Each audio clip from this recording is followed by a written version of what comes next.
और ये राक्षस कुल में थी, किसी कर्मों के रहते कोई इनसे ऐसा पाप का वो भी कर्ता अलग है। पूर्व जन्म में किसी पाप कर्म के चलते ये राक्षस कुल में हुई, लेकिन इनके पुण्य इतने अच्छे थे कि इनका कर्म बहुत अच्छा था। जैसे भक्त आते हैं, भक्त प्रहलाद, क्या नाम है? सुना है नाम? प्रहलाद जी का नाम सुना? नहीं सुना? टीवी पे एक फिल्म आई हुई है अभी, नरसिंह भगवान की, नरसिंह अवतार के नाम से, उसमें प्रहलाद जी का जिक्र आता है। वो भी राक्षस कुल से थे। जरूरी नहीं है कि भगवान की भक्ति करने के लिए ब्राह्मण ही हो, संत ही हो, कोई ऐसा नहीं है। कोई भी पूजन भगवान का कर सकता है और उतना ही फल मिलता है जितना संत ब्राह्मण को मिलता है। हाँ? तो राक्षस का बालक होकर भी प्रहलाद ने पूजन किया। ऐसे किसी कर्म के चलते वृंदा का जन्म हुआ राक्षस कुल में। तो राक्षस कुल में जन्म हुआ तो वृंदा का विवाह जो है एक राक्षस जिसका नाम है जलंधर, क्या नाम है? जलंधर नाम से उनसे उनका विवाह हुआ। तो जलंधर राक्षस का देवताओं से युद्ध हुआ, इंद्रादि देवताओं से युद्ध हुआ।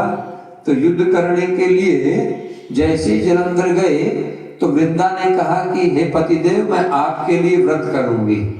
क्या करूंगी?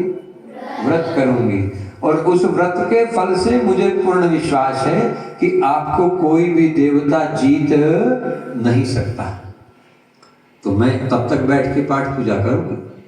वो ऐसी स्त्री थी कि अपने धर्म को तो बड़े विश्वास से करती और स्वप्न में भी पर पुरुष के मन में सोचती नहीं थी।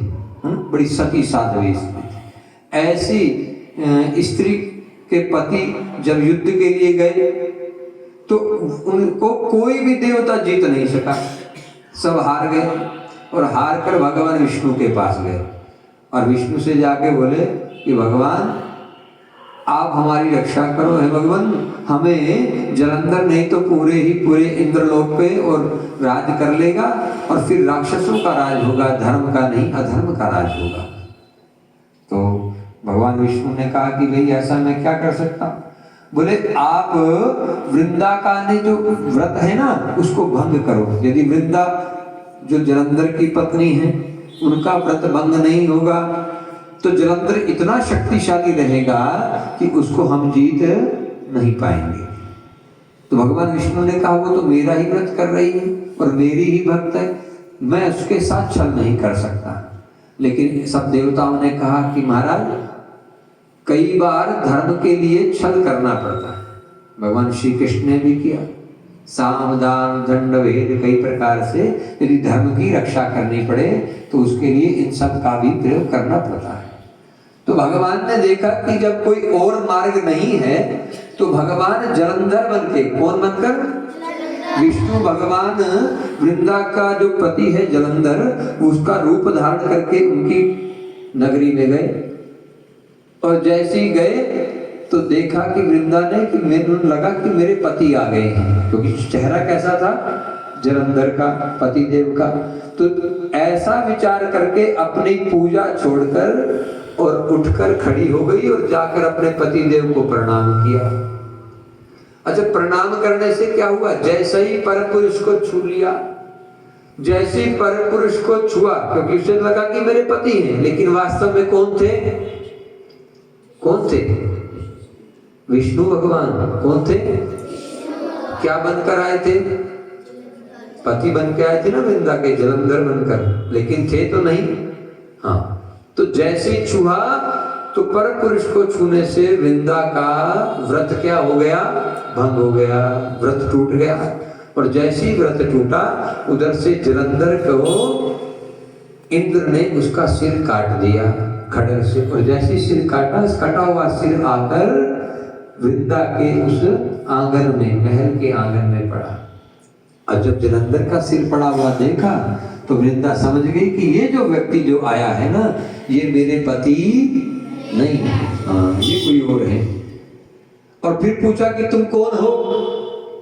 तुम मेरे पति तो नहीं हो, तुमने मुझसे छल किया है, तुमने मुझसे छल किया है। जब ऐसा कहा और हाथ में जल लेकर भगवान विष्णु को साक्षी मानकर कि मैं तुम्हें शाप देती हूं कि तुम पत्थर के हो जाओगे। और जल लेकर भगवान विष्णु के ऊपर जैसे ही छिड़का, भगवान विष्णु क्या हो गए? पत्थर के हो गए। और पत्थर के कौन हुए? जिन्हें आज हम शालिग्राम बोलते हैं। क्या बोलते हैं? भगवान शालिग्राम। हाँ, शालिग्राम सबके घर में होते थे पहले, अभी कहीं कहीं दिखते हैं। भगवान शालिग्राम, तो वो बन गए शालिग्राम। सब देवता आए, माँ लक्ष्मी भी आई। ये तो जगत का पालन करने वाले हैं। भगवान विष्णु क्या है? जगत का। ब्रह्मा क्या करते हैं? सृष्टि का निर्माण करते हैं। और विष्णु क्या करते हैं? जगत का वो गॉड। भगवान को अंग्रेजी में क्या बोलते हैं? GOD, गॉड बोलते हैं ना।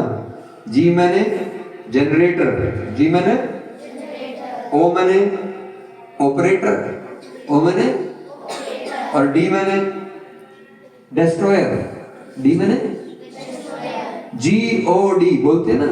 हाँ, उनका गॉड भी अपना ही है, वो अपना लिए बैठे हैं। कैसे है? जी मैंने कौन है? ब्रह्मा जी। सृष्टि कौन बनाते हैं? ओ मैंने ऑपरेटर, विष्णु भगवान चलाते हैं। और डी मैंने, और भगवान शंकर जी का जब तीसरा नेत्र खुलता है तो प्रलय होती है और सब विनाश हो जाता है। तो कौन कौन हुए? ब्रह्मा, विष्णु, महेश, शंकर जी। तो गॉड का मतलब ब्रह्मा, विष्णु, याद रहेगा ना।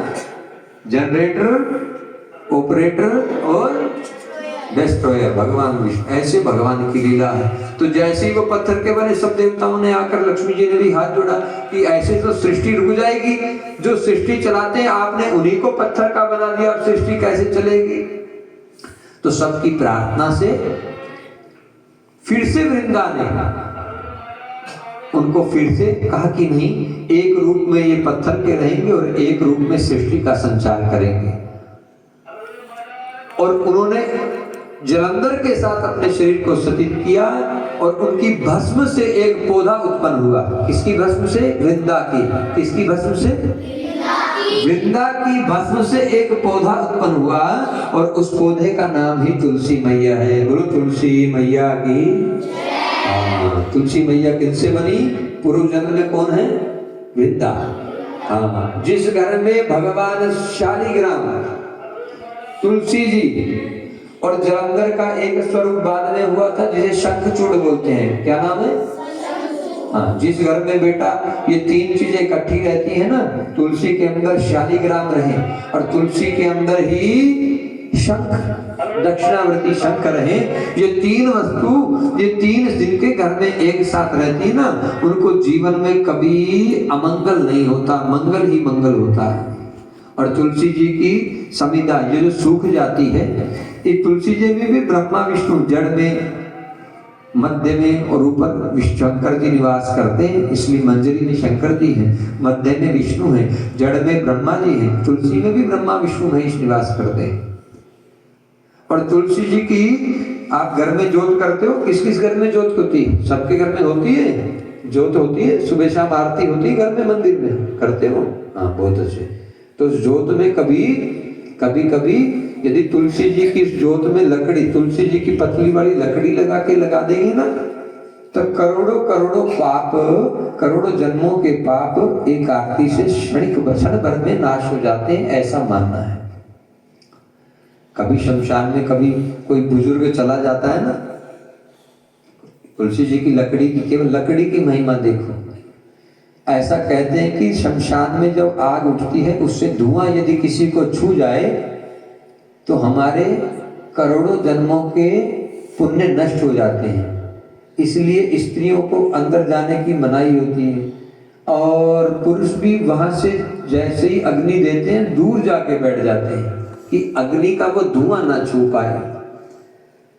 लेकिन जिस संस्कार में तुलसी की लकड़ी डाल दी जाती है, उसकी यदि अग्नि छू जाए तो पाप नष्ट हो जाते हैं, उल्टा हो जाता है। आग का काम क्या होता है? आग ऑक्सीजन के साथ क्या करती है? आग जले तो ऑक्सीजन को क्या करती है? क्या करती है? नष्ट करती है, ऑक्सीजन नष्ट करती है। आग का क्या काम है? ऑक्सीजन को, हाँ, जहाँ आग जलेगी आसपास में सांस लेने में मुश्किल, आग को फिल्में देखते हो थोड़ी थोड़ी, उसमें क्या होता है, आग लगती है तो सांस लेने में दिक्कत आती है। हाँ, ये तुलसी जी की महिमा और बताऊं, देसी गाय का घी जले तुलसी जी के दल के, तुलसी जी की लकड़ी के साथ, तो आग ऑक्सीजन को खत्म नहीं करेगी बल्कि ऑक्सीजन बनाएगी। ये इसका औषधि गुण है। खांसी जुकाम हो जाए बड़े औषधि गुण है। आप 5 बच्चे, दो बालक, यदि किसको ऐसा होगा तो जिसको याद किया वह भूल जाता है, घर से याद करके आते हो फिर स्कूल में भूल जाते हैं, कौन है या कैसे? कोई नहीं, सबको याद रहता है, कोई तो भूलते होंगे कोई नहीं, कोई बैठे बैठे बताओ, भूलते हैं, थोड़ा थोड़ा भूल जाते होंगे। सब बहुत सारा याद करके आते हैं, सब बच्चों के साथ होता है थोड़ा थोड़ा, ऐसा नहीं बताएगा नहीं, सबके साथ होता है, याद बहुत करके आते हैं लेकिन थोड़ा सा याद रहता है। एक काम बस लास्ट में करना है, क्या करना है? रोज के कितने? 2 पत्ते, किसके? तुलसी जी के, तुलसी जी के 2 पत्ते और 2 ही दाने इलायची के, किससे? हाँ, और 2 दाने काली मिर्च के, ठीक है। हाँ, बस ये 3 चीज मुंह में रखना है। तुलसी जी को कभी चबाना नहीं होता है, दांत लगाओगे तो दांत गिर जाएंगे, हाँ, कमजोर कर दे, इसमें पारा होता है तुलसी जी में, क्या होता है?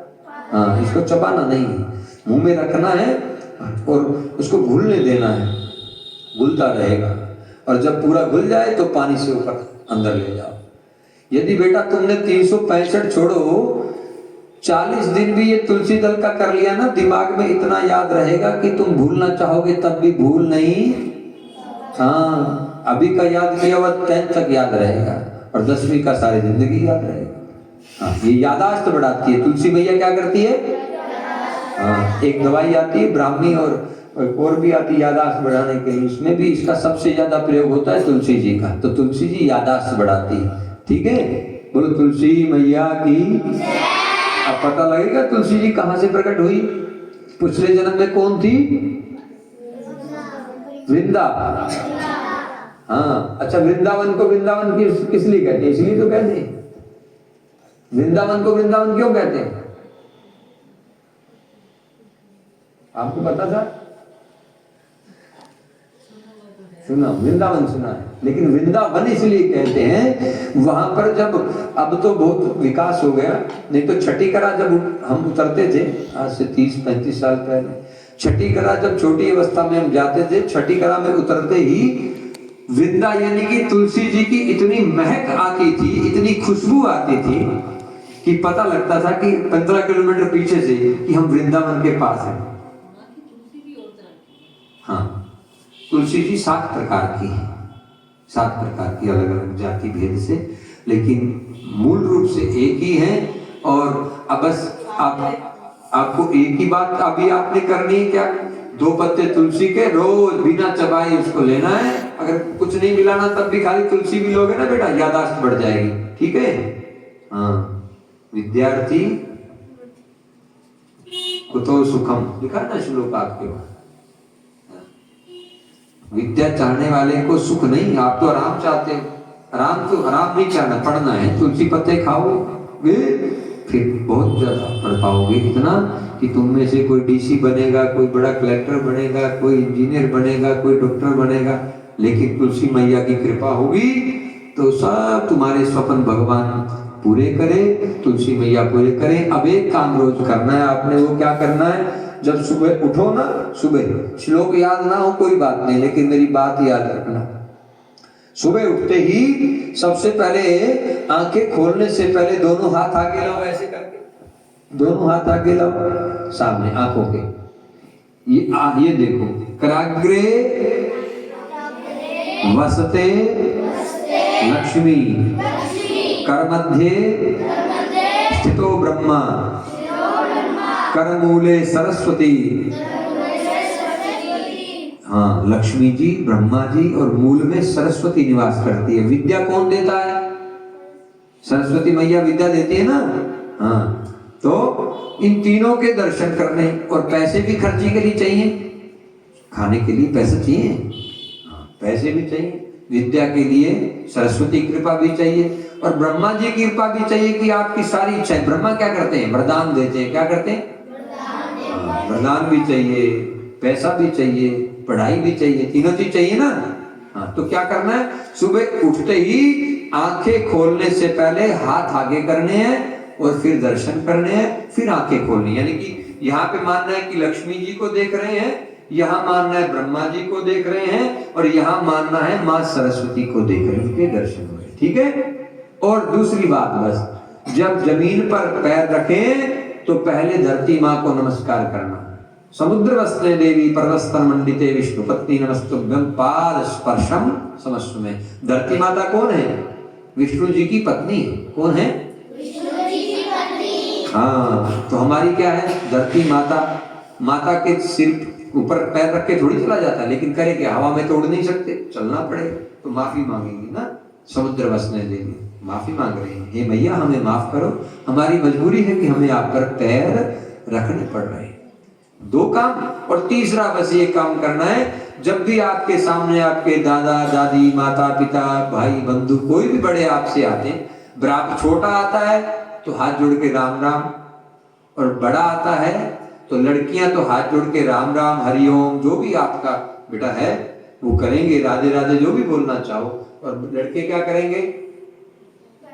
हाँ, प्रणाम करेंगे, पैर छूने हैं, गोडे को नहीं, आज थोड़ा सा झुक के छू कर क्या बोलेंगे? हरिओम राम राम राधे राधे। ठीक है, ये तीन काम। हाँ, तुलसी मैया जी के आज मंदिर में बैठे हो ना मैया के सामने, हाँ, आज संकल्प करो, जिसको धक्का नहीं है बेटा, हृदय मन से, जिन मन माने तो ये करोगे ना, तो बड़ों के आशीर्वाद में इतना बल है। और जब भी स्कूल में आओ तो अपने गुरु से, टीचर से प्रार्थना, हाथ जोड़कर उनका भी वादन करना है। करते हो? करते हो ना? नहीं करते हैं? नहीं? अच्छा, ये करना बेटा। ये गुरु प्रथमे गुरु की जो गद्दी होती है वो माता पिता से भी ऊपर होती है ना। ये चाहे तो आपका जीवन बना दे, और चाहते तो नहीं, लेकिन तुम ही नहीं चाहोगे तो इनके चाहने से नहीं होगा। ठीक है। हाँ, तो आज बहुत अच्छा सबको याद रहेगा। ऐसे तुलसी मैया आप पर कृपा बनावे, आपको सद्बुद्धि देवे, सबको बहुत बहुत कामयाब करे। आज का आपका तुलसी जी का मंदिर में बैठ के आपने एक बार भी तुलसी जी का जयकारा लगाया ना, ये महात्म्य सुनने वाले के भी पाप नष्ट हो जाते हैं। अब आपके पिछले पाप तो नष्ट हो गए, आगे नहीं करोगे, ये संकल्प लो। ठीक है, बोलो राधे राधे। प्रसाद। अब कोई प्रश्न है तो तुम्हारा तो करो।